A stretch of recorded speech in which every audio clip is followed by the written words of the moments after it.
మహాపరిశుద్ధుడ, ప్రేమ నమ్మకం గల మా తండ్రి, మీకు వందనాలు, స్తోత్రాలు, కృతజ్ఞతలు చెల్లిస్తున్నాము తండ్రి. యేసయ్య ఈ ఉదయకాల సమయంలో మరొకసారి మీ కృపా కనికరాన్ని బట్టినైనా నన్ను మమ్మల్ని మీరు జ్ఞాపకం చేసుకొని తండ్రి, మరొక నూతన ఉదయాన్ని మాకు బహుమానంగా మీరు ఇచ్చినందుకు స్తోత్రాలు, వందనాలు చెల్లిస్తున్నాం ప్రభా.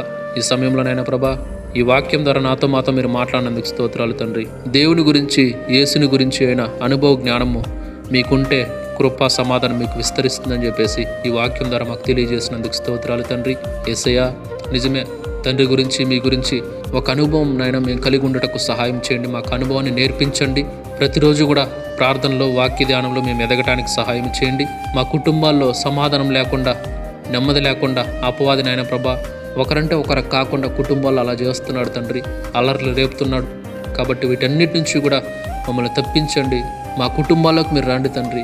మేము విడిచిపెట్టిన మా ప్రార్థన జీవితాన్ని మరలా తిరిగి కొనసాగిస్తాం. వాక్యదానాన్ని విడిచిపెట్టేస్తాం, మరలా తిరిగి కొనసాగిస్తాం. మాకు సహాయం చేయండి. మా పట్ల కనికరించండి. మా కుటుంబాల్లో సమాధానం ఉండాలి, నెమ్మది ఉండాలి, సంతోషం ఉండాలి. మీరు సమాధానకర్త కదా ప్రభా. మా ఎద్దుకు రాండయ్యా, మా కుటుంబాలకు రాండయ్యా అని ప్రభా, ఎంతమంది ఉదయకాల సమయంలో తండ్రి తిరిగి మీ పాదాలు పట్టుకుంటున్నారు, వారందరి జీవితాల్లో కూడా మీ కృపను విస్తరింప చేయండి.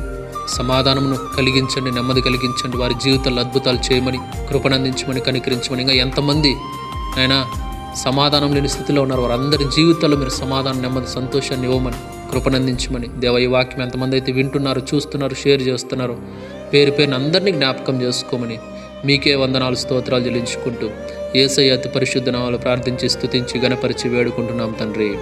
ఆమెన్. దేవుడు మీ అందరిని దీవించి ఆశీర్వదించును గాక. ఆమెన్.